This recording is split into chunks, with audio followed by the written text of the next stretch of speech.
सौभाग्य है मेरा कि मैं इस कार्यक्रम में उपस्थित हुआ हूं और मेरा ही नहीं वरन हम सबका सौभाग्य है कि ऋषि दयानंद का दूसरा जन्म शताब्दी समारोह मनाया जा रहा है। और अब तो योजना ये है कि पूरे वर्ष भर इसे मनाया जाता रहेगा, लगातार इस कार्यक्रम को किया जाता रहेगा।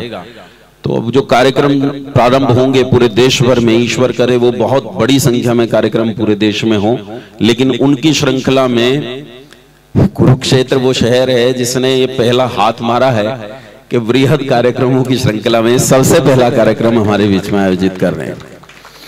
और कार्यक्रम बहुत सफल संचालन के साथ चल रहा है। न केवल यहाँ मैं तो आज यहाँ आया हूँ, लेकिन पहले दिन से जब से कार्यक्रम चल रहा है मैं कार्यक्रम के संपर्क में लगातार हूँ। हालांकि मैं भिन्न भिन्न प्रवासों पर रहा हूँ, लेकिन फिर भी YouTube के माध्यम से जो लाइव आपका प्रसारण चल रहा है, आपकी जो टीम है, हर्षित हैं और दूसरे जो बंधु होंगे, आपके जितने चैनल से इस लाइव प्रसारण को किया जा रहा है, मैं उन सबको भी साधुवाद देता हूँ कि न केवल उन्होंने यहाँ उपस्थित लोगों को इस यज्ञ में सम्मिलित रखा है, वरन देश भर के आर्यजनों को उन्होंने इस यज्ञ में उस लाइव माध्यम से समायोजित किया है। उसके लिए वो लोग भी बधाई के पात्र हैं। ऋषि दयानंद सरस्वती के इस दूसरी जन्म शताब्दी समारोह में, इस कार्यक्रम में जब हम मना रहे हैं तो विचार करते हैं कि ऋषि दयानंद ने क्या सोचा होगा, क्या किया होगा और क्या उनका कर्तव्य रहा है जिसके आधार पर आज हम सब यहाँ उपस्थित हैं। आपके आज के कार्यक्रम का मुख्य जो बिंदु हैं वो मुख्य रूप से कृषि और गौ संरक्षण के संबंध में है। मेरा कृषि के संबंध में काम बहुत थोड़ा है, मेरी जानकारी बहुत कम है, कृषि की जानकारी बहुत कम है। हालांकि फिर भी ऐसा नहीं है, किसान परिवार में पैदा हुआ हूं, तो वो कहते हैं ना, मछली के बच्चे को तैरना कौन सिखाता है, तो फावड़ा चलाना तो उस समय सीख जाते हैं जब लोग जानते भी नहीं है कि फावड़ा किसे कहते हैं। तो उत्तरी कृषि तो जानता हूं, खैर, लेकिन कृषि पर जैसा शोध पूर्वक कार्य ऋषि दयानंद का निर्देश रहा, वैसा मेरा उस क्षेत्र में कार्य नहीं है। एजुकेशन पर मुख्य काम रहा है, फिर भी आपसे कृषि पर भी, गौ पर भी थोड़ी सी चर्चा करूंगा। लेकिन आइए थोड़ा सा ऋषि दयानंद के संबंध में चिंतन करते हैं। ऋषि दयानंद ने क्या किया था? देखो, अगर आधुनिक सालों के दृष्टिकोण से देखूं, ये जो आजकल साल चलते हैं, सन चलते हैं, तो 1883 में, सितंबर 1883 में ऋषि दयानंद सरस्वती का बलिदान हुआ। और इससे ठीक एक साल पहले 1882 में, संभवतः जुलाई के आसपास, इस देश में अंग्रेजों की सरकार उस समय चल रही थी और अंग्रेज एक कमीशन लेकर आए थे जिस कमीशन का नाम था हंटर कमीशन। हंटर कमीशन भाषाओं के संतुलन को बनाने के लिए लाया गया था। उस समय इस पूरे देश में फारसी, अरबी और अंग्रेजी भाषाओं का ही प्रचलन हो गया था। लगभग 600-700 साल की गुलामी, 500 साल की गुलामी लगभग मुसलमानों की, 600 साल की, उसके बाद अंग्रेजों की गुलामी। हालांकि ये मैं मानता हूं कि पूरे देश पर कभी ऐसा नहीं हुआ कि समूचा देश कभी गुलाम हो गया हो, पर हाँ, छिटपुट इलाके संघर्ष करते रहे और कहीं ना कहीं उनके शासन भी बने रहे। पर इस शासन का ये प्रभाव तो निश्चित रूप से पड़ा कि हम लोगों की भाषा बदल गई। अरबी और फारसी में उस समय की पुस्तकें हम सामान्य रूप से देख सकते हैं। उस समय पत्र और पत्रिकाओं के व्यवहार अरबी और फारसी भाषाओं में थे। अंग्रेजों के आने पर अंग्रेजी भाषा का प्रभाव बहुत बढ़ा। अभी पिछले दिनों बसंत पंचमी का उत्सव गया है, मैं अजय जी के पास था पानीपत में, तो बसंत पंचमी पर एक बलिदान हुआ था वीर हकीकत राय का। और वीर हकीकत राय का बलिदान ही हमें बताता है कि उस समय इस देश में भाषा परिवर्तन की स्थिति क्या थी। वीर हकीकत राय जहां पढ़ने गए थे, वो कोई सरकारी विद्यालय नहीं था, वो कोई स्कूल नहीं था, कोई गुरुकुल नहीं था, अपितु वो एक मदरसा था। क्या स्थिति रही होगी कि रूढ़िवादी धर्मपरायण माता पिता के बालक भी मदरसों में पढ़ने जाया करते थे, क्योंकि उन दिनों सरकारी नौकरियां अरबी और फारसी पढ़ने वालों को मिलती थी। जो अरबी और फारसी के विद्वान नहीं होते थे, उन्हें समाज की मुख्य धारा में आने के लिए बड़ा संघर्ष करना पड़ता था, या यूं कह दूं कि वो समाज की मुख्य धारा में आ ही नहीं सकते थे। यदि आज की परिस्थिति देखो तो आज भी केवल हिंदी भाषियों को यदि समाज की मुख्य धारा में लाने की बात कहें, तो केवल हिंदी भाषी यदि वो व्यक्ति हो, शुद्ध हिंदी भाषी, तो उसके लिए ये लगभग असंभव जैसा है कि वो समाज की मुख्य धारा के उस भाग में जाकर काम करे जहां से समाज को दिशा निर्देश देकर उसका संचालन किया जाता है। ये नहीं कहता हूं कि ऐसा बिल्कुल नहीं होता है, कोई अपवाद होंगे कहीं, मैं ये तो चुनौती खड़ी नहीं करता हूं कि कोई नहीं होगा, लेकिन सामान्य रूप से ऐसा देखने में आज नहीं आता है। आपके 3 विभाग हैं किसी देश को संचालित करने के, एक होता है एडमिनिस्ट्रेशन, एक लेजिस्लेचर और एक जुडिशरी। इन तीनों हिस्सों में, देश को संचालित करने के इन तीनों हिस्सों में आज अंग्रेजी भाषा का इतना ज्यादा प्रचलन है कि अंग्रेजी भाषा के बिना वहां सरवाइव करना मुश्किल है। एक आदमी वकील है, क्या वो केवल हिंदी भाषा में वकालत कर सकता है? क्या एक चिकित्सक केवल हिंदी भाषा में, संस्कृत की तो छोड़ ही दो, वो तो भूल ही जाओ, लेकिन क्या केवल हिंदी भाषा में एक चिकित्सक चिकित्सा कर सकता है? आश्चर्य की बात यह है कि आज जो मेडिकल साइंस का इंफ्रास्ट्रक्चर खड़ा है, उस इंफ्रास्ट्रक्चर में जो आयुर्विज्ञान पढ़ाने वाली डिग्रियां हैं, जैसे BAMS जिसमें बनता ही आयुर्वेदाचार्य है, वो आयुर्वेदाचार्य भी अपना सारा कार्यकलाप सारा का सारा अंग्रेजी में करता है। होंगे कुछ लोग जो हिंदी में करते होंगे, लेकिन ऐसे मुझे नहीं मिले, हो सकता है आपको मिले हो। ऐसे BAMS डॉक्टर्स का देश भर में अभाव देखा जा सकता है, जिन्होंने BAMS किया है, आयुर्वेदाचार्य किया है, और वो हिंदी में अपना कार्यकलाप चलाते हैं, अपनी चिकित्सा पद्धतियों को संचालित करते हैं। अभी तो ये तो देखने में आता है कि उन्होंने पढ़ा तो आयुर्वेद है और वो दवाइयां एलोपैथिक दे रहे हैं, वो इलाज पैरासीटामोल से कर रहे हैं, जबकि उन्होंने पैरासीटामोल को अपने पाठ्यक्रम में नहीं पढ़ा। जिस फिजियोलॉजी और एनाटॉमी को आज पढ़ाया जाता है, वो पूरी फिजियोलॉजी, एनाटॉमी और फार्माकोलॉजी जो मेडिकल साइंस में पढ़ाई जाती है, वो पूरी की पूरी अंग्रेजी भाषा में पढ़ाई जाती है। आप में से कितने लोग ये जानते हैं कि किडनी को हिंदी में क्या कहते हैं? सोचो, जानते होंगे कुछ लोग, मैं ये चुनौती तो नहीं दे रहा कि बिल्कुल नहीं जानते, लेकिन आप में से कितने लोग जानते हैं कि किडनी को क्या कहते हैं? कोई एक आध बोलेगा भी तो गुर्दा बोल देगा। गुर्दा भी तो दूसरी भाषा का है, अपनी भाषा का नहीं है। कितने लोग हैं जो ये जानते हैं कि उसे वृक्क कहते हैं? कितने लोग हैं जो ये जानते हैं कि उस वृक्क के ऊपर एक और ग्रंथि होती है जिसे अधिवृक्क कहा जाता है? कोई जानता भी होगा तो उसे तिल्ली के नाम से जानते हैं, जो हमारी भाषा का शब्द नहीं। आज भी आप कचहरी का कोई पत्र आपको दे दिया जाए पढ़ने के लिए, तो शायद ही आप उसे समझ सकें कि वो पत्र क्या है, क्योंकि उसमें जो भाषा लिखी होती है वो भाषा 1400 साल पुरानी भाषा है, और उसी भाषा में इस देश का सारा कार्यकलाप चलता है। पूरी जुडिशरी उसी पर डिपेंड करती है, एडमिनिस्ट्रेशन उसी पर डिपेंड करता है। आपका जितना यूपीएससी कमीशन के थ्रू जो कुछ तैयार हो रहा है, आज सुबह जब मैं सोकर उठा तो मुझे पता चला कि हमारी एक बहन है, वो सुबह सुबह पता चला कि वो SDM हो गई है कहीं, तो घर में बड़ा अच्छा माहौल था। लेकिन मैं जानता हूं, यही हरियाणा में ही हुई है, तो मैं ये जानता हूं अच्छी तरह कि वो लोग जो कुछ पढ़कर आए हैं और जो कुछ लागू करने वाले हैं वो अद्भुत है, वो कमाल का है। भगत सिंह को यदि आप पढ़ो, भगत सिंह के पत्र पढ़ना, आप में से कुछ लोगों ने जरूर भगत सिंह के कुछ पत्रों को पढ़ा होगा। एक पत्र है जो उनके पिता उन्हें लिखते हैं और कहते हैं कि बेटा हमने तेरे लिए लड़की का चयन कर लिया है, तेरा विवाह करना चाहते हैं।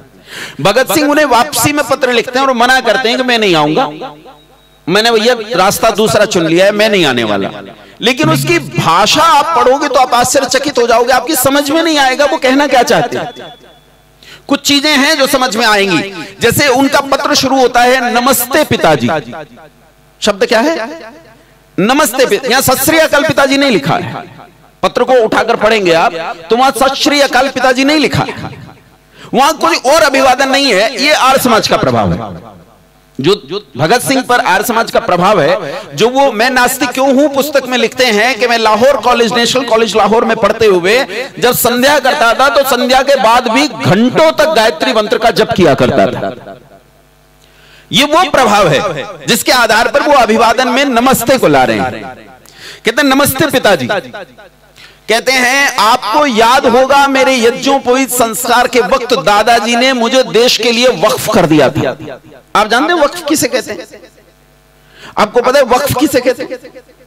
कहते हैं देश के लिए मुझे वक्फ कर दिया गया था, और वक्फ की हुई संपत्ति पर, संपत्ति के लिए भी वहां कोई और शब्द है अभी मेरे दिमाग में नहीं आ रहा है, वक्फ की हुई संपत्ति पर दाता का अधिकार नहीं होता। कहते हैं लिहाजा दुनियावी ख्वाहिशात मेरे लिए बईशे कशिश नहीं है। ये भगत सिंह के शब्द हैं। कहते हैं लिहाजा दुनियावी ख्वाहिशात मेरे लिए बईशे कशिश नहीं है, मुझे भूल जाइए, आपका ताबेदार भगत सिंह। यदि आप इसे पूरे पत्र को उठाकर पढ़ो, इसमें मुश्किल से 4-5 पंक्तियां हैं जिसमें मना कर रहे हैं कि मैं नहीं आऊंगा। इस पूरे पत्र को पढ़ेंगे तो इसमें 80% शब्द जो हैं वो अरबी और फारसी भाषाओं के। ऋषि दयानंद ने उस काल में, जिस काल में यह स्थिति पैदा हो रही थी, जो अभियान छेड़ा उसके बारे में बता रहा हूं, लेकिन उससे पहले आपको यह बता रहा हूं कि हकीकत के समय में क्या स्थिति रही होगी, यह विचार करके देखो। और अब जब यहां 1882 में हंटर कमीशन आया, तो हंटर कमीशन एक बैलेंस के लिए आया था कि इस देश में चल रही भाषाओं को बैलेंस किया जाए, जहां हिंदी कहीं थी ही नहीं, अरबी थी, फारसी थी, अंग्रेजी थी। इन्हीं भाषाओं के लोगों को विद्वान माना जाता था। सरकार उन्हें समाज की मुख्य धारा में लाने का प्रयास करती थी। ऐसे में हिंदी के लिए ऋषि दयानंद ने अद्भुत काम किया है। लोग समझ नहीं पाते हैं कि ऋषि दयानंद का काम कितना गहरा था, लेकिन यदि ऋषि दयानंद के पत्रों को पढ़ें तो उनका काम पता चलता है कितना बढ़िया था। पंडित युधिष्ठिर मीमांसक के इस समाज पर, इस देश पर बहुत उपकार होंगे, लेकिन उनमें एक बहुत बड़ा उपकार है, उन्होंने दयानंद के पत्रों का संकलन कमाल का किया है। हालांकि इसमें पंडित लेखराम, पंडित भगवत दत्त जी, पंडित युधिष्ठिर मीमांसक और कई लोग हैं जिनके नाम आते हैं, जिन्होंने इन पत्रों के संरक्षण में महती भूमिका निभाई। लेकिन पंडित युधिष्ठिर मीमांसक के मेरे पास पुस्तक है, उसमें अगर आप उठाकर पढ़ें तो 14 अगस्त 1882 को एक कालीचरण रामचरण को पत्र लिखते हुए ऋषि दयानंद लिखते हैं कि पंजाब से, पंजाब समझते हो किसे कहते हैं? ये पंजाब में बैठे हम, उस काल में जब पंजाब की बात हो रही है तो इस समय हम पंजाब में बैठे हैं, उस काल के पंजाब में पड़ता था पूरा हरियाणा, पंजाब, हिमाचल प्रदेश, दिल्ली और पाकिस्तान का पंजाब। पाकिस्तान का पंजाब एक बहुत बड़ा इलाका था। यह सारा का सारा एक ही सूबा था जिसे पंजाब के नाम से जाना जाता था। कहा पंजाब से बहुत सारे मेमोरियल हंटर कमीशन को भेजे गए हैं कि सरकारी कामकाज की भाषा और राजभाषा को हिंदी को बनाया जाए, हिंदी को वहां घुसाया जाए।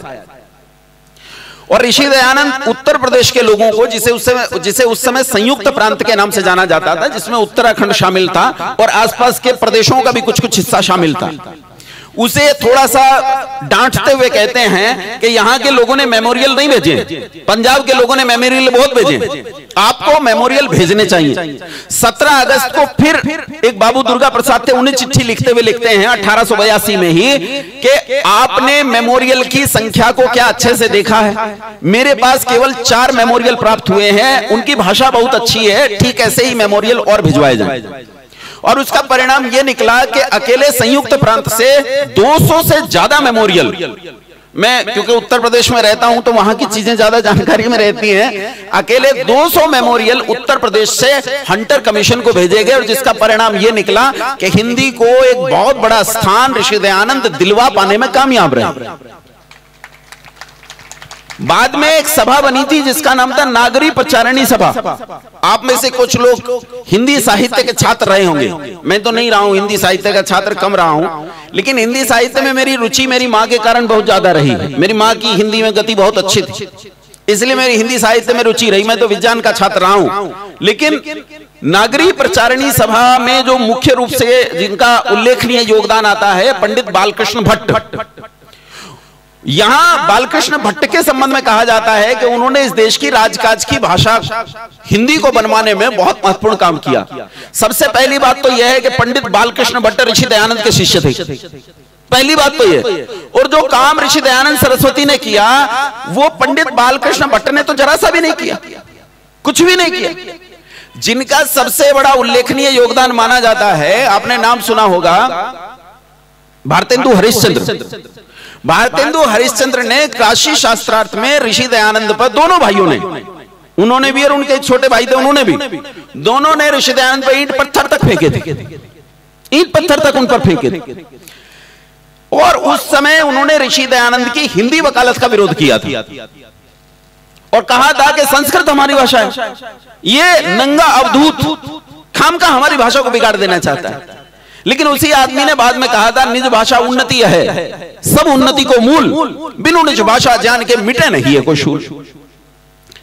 हिंदी की इतनी लंबी चौड़ी वकालत ऋषि दयानंद ने उस काल में की और बाद में जो लोग विरोधी थे वो भी ऋषि दयानंद के प्रभाव में आकर उन्होंने हिंदी आंदोलन को विशेष रूप से अग्रणी स्थान दिया।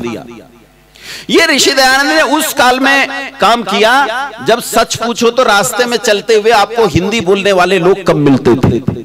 लिखना पढ़ना साहित्यिक होना वो तो हिंदी में नाम मात्र का था, हिंदी थी ही नहीं, हिंदी कहीं नहीं थी। आप यदि सत्यार्थ प्रकाश को पढ़ें तो उसकी हिंदी आपको अटपटी लगती है कि नहीं लगती है ना, थोड़ी अटपटी लगती है। कारण यह था कि उस समय हिंदी का यह स्वरूप जो आज है ये नहीं था, उस समय तो हिंदी निर्माण की अवस्था से गुजर रही थी। ऋषि दयानंद ने उस समय जिस काल में स्त्री शूद्रो न धीयताम ये कहा गया कि स्त्री और शूद्र को वेद का अधिकार नहीं। मैं एक छोटा सा उदाहरण आपको आज का देता हूं, उस काल की कल्पना आप कर लेना। दिल्ली में जंतर मंतर पर अभी पिछले दिनों, ज्यादा समय नहीं हुआ, 4-5 साल हुए होंगे, ये जो शंकराचार्य जी हैं, स्वामी निश्चलानंद सरस्वती जी, इनकी अध्यक्षता में बहुत सारे महामंडलेश्वरों ने मिलकर वो जो एक इंदिरा गांधी के समय में गौ का आंदोलन हुआ था, गौ संरक्षण के लिए आंदोलन हुआ था जिसमें संत मारे गए थे बहुत सारे, उसकी वर्षगांठ मनाई। उस वर्षगांठ पर सब लोग इकट्ठा हुए, वहां एक आर्य समाजी विद्वान को बुला लिया गया। अब आर्य समाजी विद्वान क्या करेगा भाई, मंच पे आते ही उसे बोलने के लिए कहा जाए तो सबसे पहले क्या बोलता है, वेद मंत्र बोलेगा, यहीं से शुरू करता है। अब वो आए और आकर उन्होंने गायत्री मंत्र बोलना शुरू कर दिया। पूरे मंच पर, जिस पर बड़े, ये तो छोटे सोफे, वो तो आलीशान सोफे जैसे सिंहासन होते हैं ऐसे सोफे वहां पड़े हुए थे, और पूरा जलजला आ गया, तूफान आ गया उस मंच पर। और जब तक संचालक दौड़कर उनका माइक उनसे छीनते तब तक तो उन्होंने पूरा मंत्र पाठ कर दिया। और उसके बाद संचालक महोदय ने क्षमा याचना की, बहुत से कान पकड़े, हाथ पैर जोड़े। शंकराचार्य जी बहुत भयानक जलती हुई दृष्टि से उन्हें देख रहे थे, लेकिन तब तक उन्होंने मंत्र पूरा पढ़ दिया। उन्होंने क्षमा याचना करते हुए कहा कि इन्हें जानकारी नहीं है, इन्हें जानकारी का अभाव है, यहां तो स्त्रियां बैठी हैं, शूद्र बैठे हैं, सबको वेद सुनने का अधिकार नहीं। ये आज की दशा में बता रहा हूं, आज के काल में। अब ये सोचो उस काल में क्या स्थिति होगी। तब ऋषि दयानंद ने शिक्षा में पहला अभियान जो कायम किया वो ये कहा कि शिक्षा पर सबका अधिकार है, सबका अधिकार।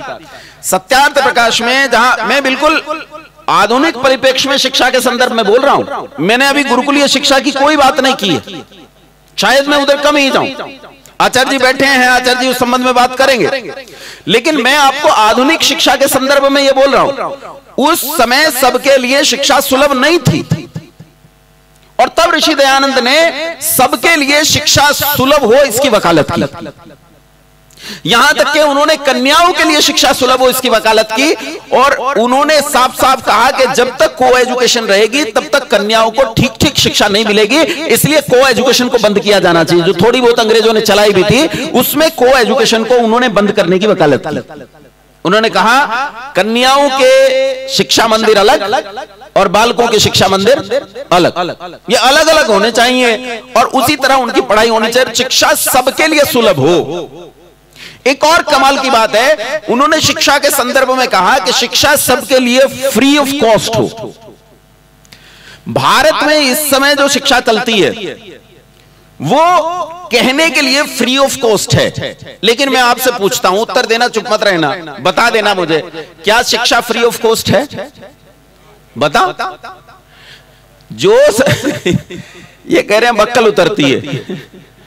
शिक्षा, जो शिक्षा इस समय चल रही है उसमें जो शिक्षा के संस्थान चला रहे हैं उन लोगों पर भी इस तरह का दबाव है, वो भी उस धारा में बहते हुए भी चाहे वो चाहते भी हो कि शिक्षा सबके लिए सुलभ हो, लेकिन परिस्थिति ऐसी है कि शिक्षा सबको समान मूल्य पर उपलब्ध नहीं है, तो फ्री ऑफ कॉस्ट उपलब्ध होना तो बहुत मुश्किल है।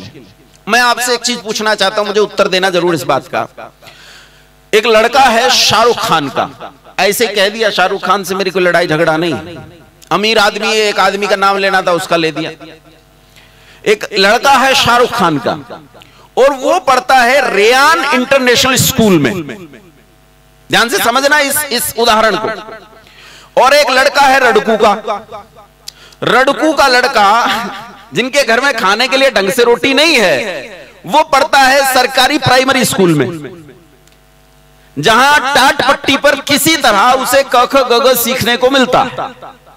वहां भी आप जाओ, मुझे हरियाणा के प्राइमरी स्कूलों की स्थिति उतनी बढ़िया पता नहीं है जितनी आपको पता होगी, पर अपनी अपनी सबको पता होती है। मैं उत्तर प्रदेश की बात कर रहा हूं, जहां इस समय बहुत अच्छी स्थिति पैदा हुई है। अब पहले तो बहुत खराब था, अब इस समय जो शासन व्यवस्था बदली है उससे उत्तर प्रदेश की स्थितियों में बहुत अच्छा सुधार हुआ, बदलाव देखने को मिला।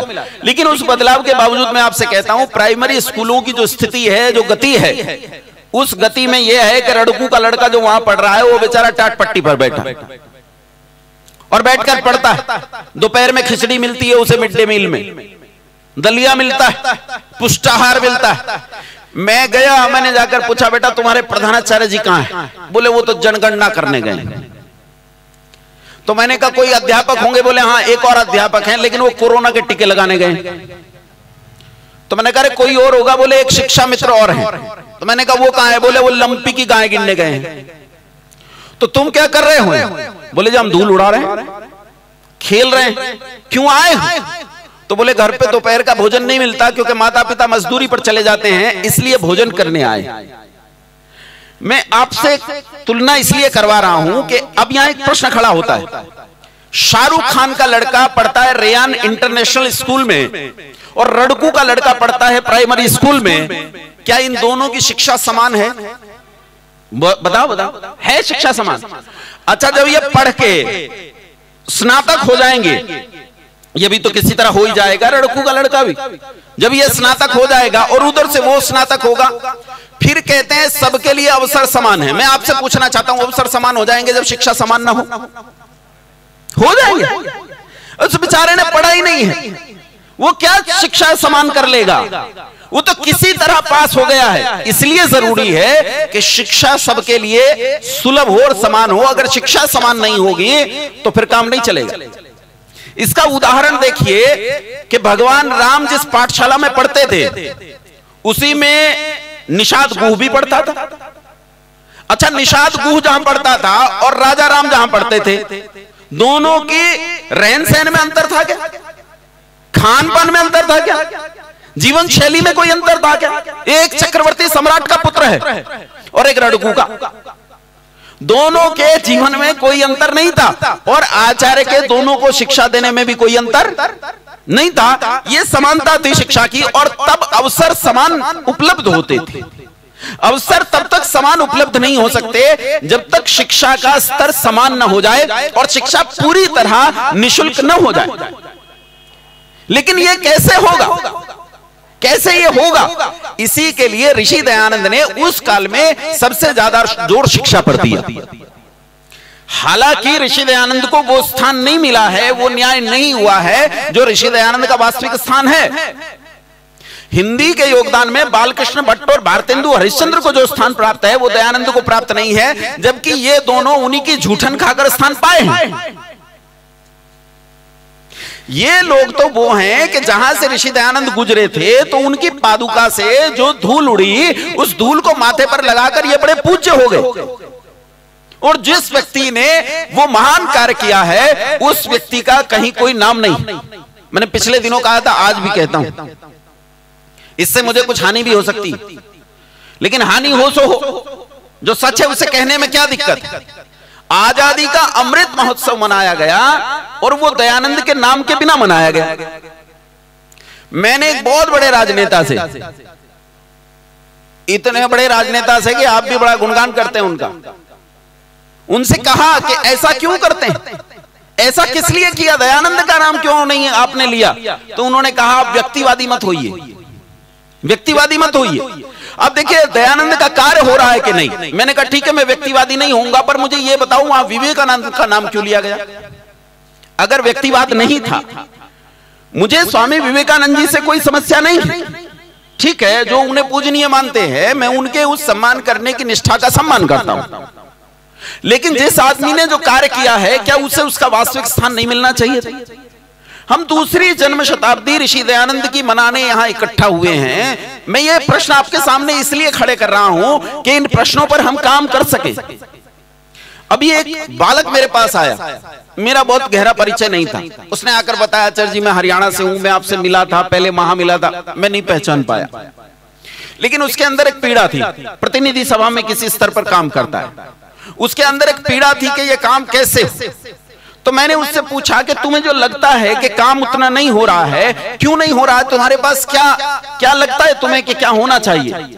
तो उन्होंने कहा कि बहुत योग्य व्यक्तियों की बड़ी संख्या आर्य समाज के भीतर आनी चाहिए। तो मैंने उससे पूछा कि बहुत योग्य व्यक्तियों की संख्या आर्य समाज में आ जाए या आर्य समाज इस देश के समाज के भीतर घुसकर विस्तारित हो जाए, दोनों में से कौन सा काम बेहतर है? इस पर विचार करते रहना।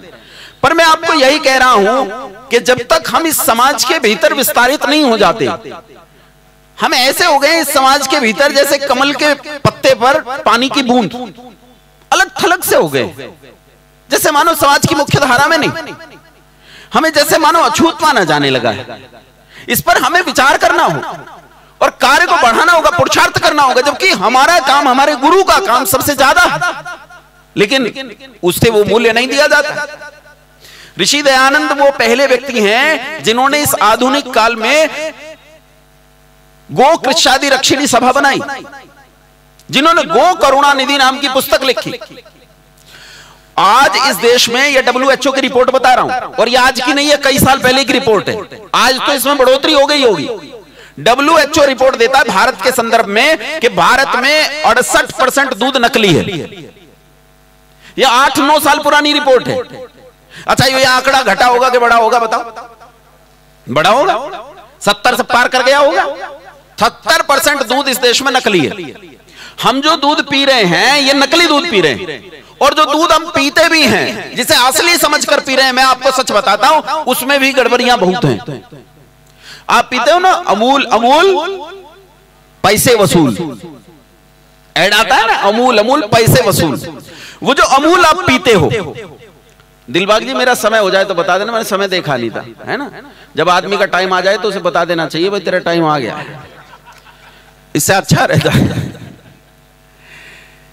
अमूल पैसे वसूल, जिस दूध की हम बात कर रहे हैं वो दूध नहीं है, दूध की लाश है। हम पीते हैं वो दूध, सच बताऊं आपको, वो 6 महीने से 1.5 साल पुराना दूध आप पी रहे हैं। दूध को निकालकर सुखा लिया जाता है, कैलेंड्रिया नाम की एक मशीन होती है, उसमें डालकर दूध को सुखा लेते हैं, उसमें से फैट निकाल लेते हैं, जिसे घी बनाकर बेच दिया जाता है। बाकी बचता है सॉलिड नॉन फैट। इस सॉलिड नॉन फैट में 2 प्रकार का होता है, एक में थोड़ा सा फैट होता है, एक में फैट नहीं होता है। जिसमें फैट नहीं होता उसे स्किम्ड मिल्क पाउडर बोलते हैं, और जिसमें थोड़ा फैट होता है उसे WMP बोलते हैं, होल मिल्क पाउडर। आप अपने बच्चों को कभी कभी डॉक्टर ने लिखा होगा, वो लैक्टोजन करके दूध लिखते हैं, लैक्टोडेक्स लैक्टोजन करके लिखते हैं, वो WMP होता है। और जो चाय की दुकान पे जिससे चाय वाला आपको चाय बना के पिलाता है वो स्किम्ड मिल्क पाउडर है। यही सुखाकर इसके कट्टे बनाकर इसकी बोरियां बनाकर स्टोर कर ली जाती हैं। 6-6 महीने साल भर वो रखी रहती हैं। जब दूध की कमी होती है इसे ही पानी में मिलाकर ब्लेंड करके आपके घर भिजवाया जाता है, कहते हैं ताजा दूध। और बायोलॉजी में जो जीव विज्ञान पढ़ाया जाता है उसमें दूध के संबंध में अच्छा और बुरा शब्द प्रयोग नहीं किए जाते। दूध के संबंध में जो शब्द प्रयोग किए जाते हैं वो प्रयोग किए जाते हैं लाइव और डेड। लाइव मतलब जिंदा और डेड मतलब मरा हुआ। दूध जिंदा है कि मरा हुआ? अब मैं आपसे पूछता हूं, इतनी माताएं बैठी हैं यहाँ, उत्तर जरूर देना मुझे।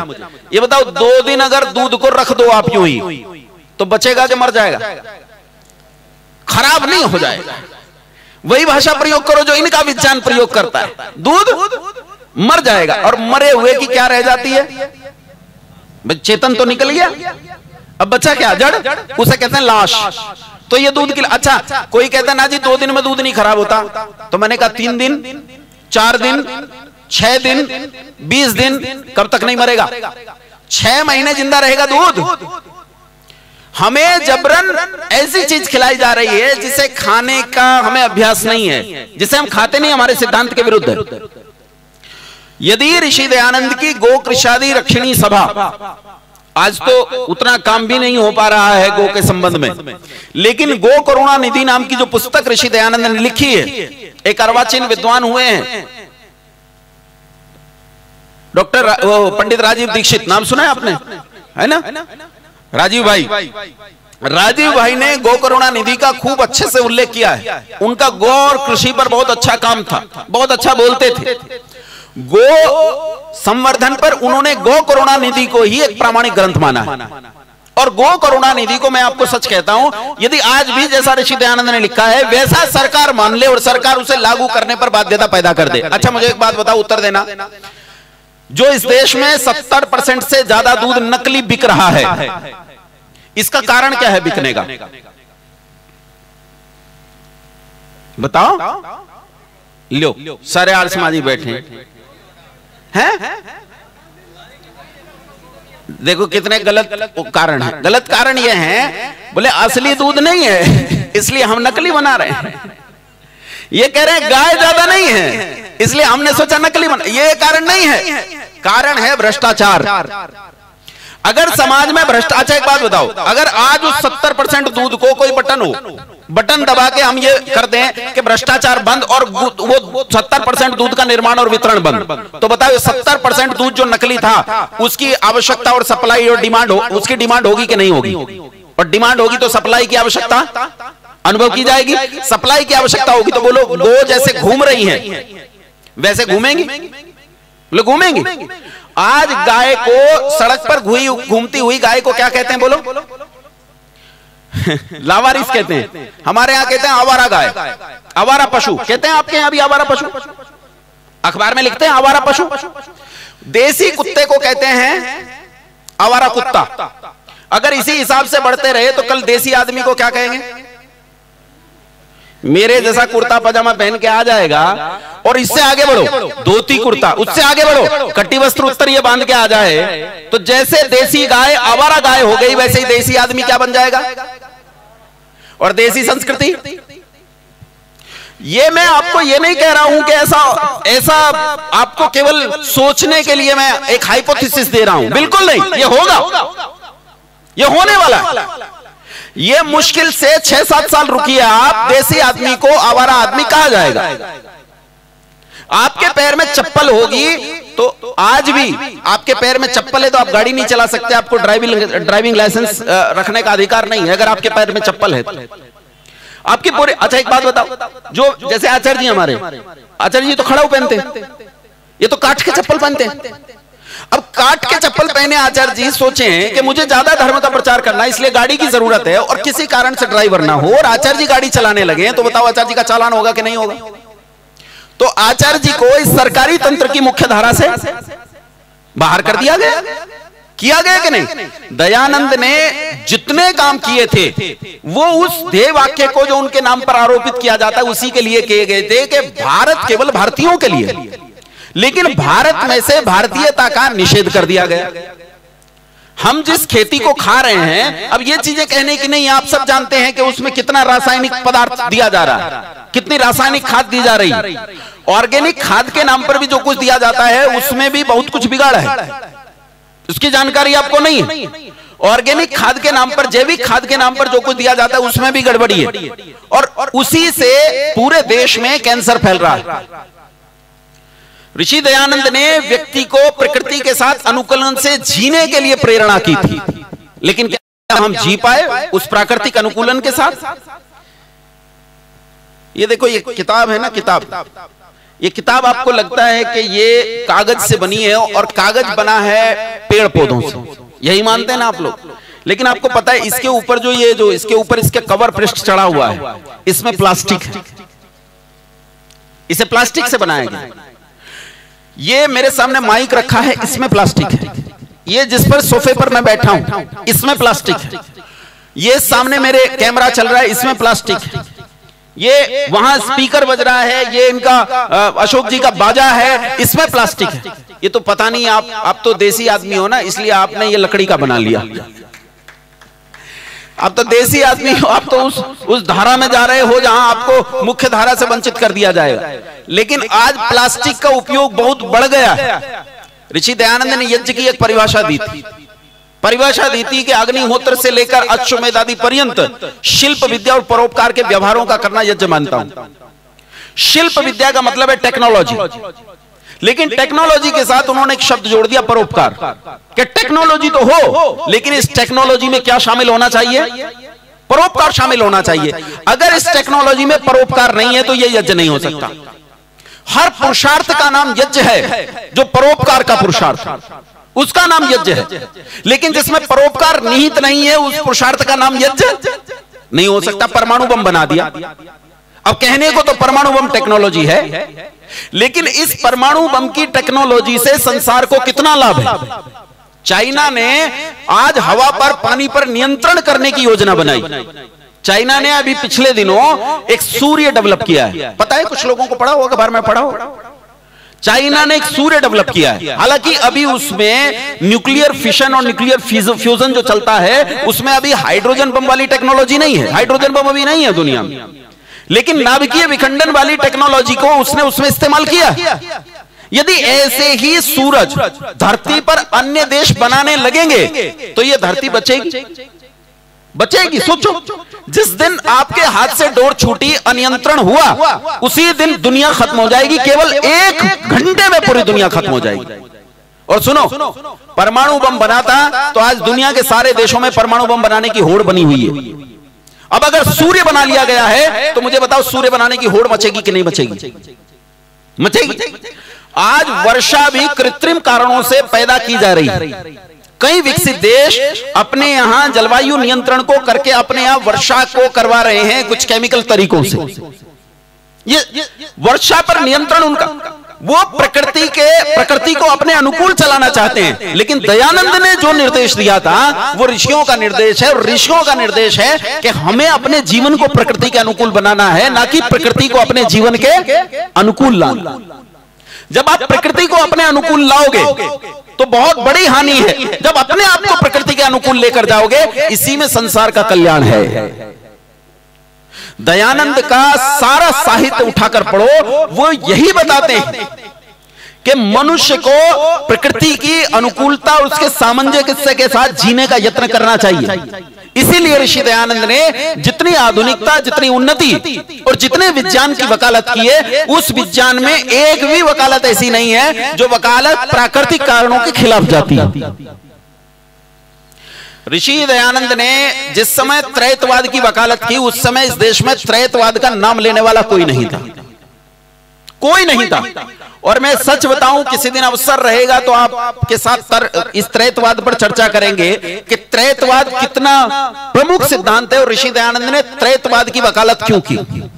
प्रकृति के साथ जो सामंजस्य है उसका सहयोग त्रैतवाद के सिद्धांत से कैसे होता है, किस दिन समय रहेगा तो जरूर बताऊंगा। एक अद्भुत काम ऋषि दयानंद ने किया कि उस काल में आपको उन्होंने तर्क दिया जब सतवचन महाराज हो चुका था। है? मुसलमानों ने इतनी लंबी दाढ़ी रखी, मुंह पर मूंछ साफ। मैंने कहा भैया 4 बाल मूंछ के रख लेता तो संगति ठीक बनती, कुत्ते ना भौंकते तुझे, ये मूंछ क्यों नहीं रखी? तो कहता है मूंछ रखने से नाक से और मुंह से जो गंदगी निकलती है वो इसमें फंस जाएगी, उस गंदगी से रोग पैदा होंगे और रोग से मनुष्य मर जाएगा। कितना लॉजिकल जवाब है, लॉजिकल जवाब है। नाक से और मुख से गंदगी निकलती है, बोलो हाँ कि ना, निकलती है कि नहीं निकलती? लेकिन एक छोटा सा बच्चा पूछता है मुसलमान से कि भैया नाक से मुंह से गंदगी निकलती है, मूंछ में फंस जाएगी और लोग बीमार होकर मर जाएंगे, तो जो मूंछ के 10 बालों में फंसने वाली है वो इस तेरे घोंसले के 1000 बालों में क्यों नहीं फंसती? इस देश में 5 करोड़ सिख रहते हैं, वो सारे इतनी लंबी लंबी मूछें रखते हैं कि उनके होठ भी छिप जाते हैं, लेकिन उनमें से एक भी आज तक इस बीमारी से नहीं मरा जो बीमारी तूने बताई। ये तर्क किसने दिया? ये तर्क करना किसने सिखाया? उस काल में ये तर्क ऋषि दयानंद सरस्वती का तर्क है।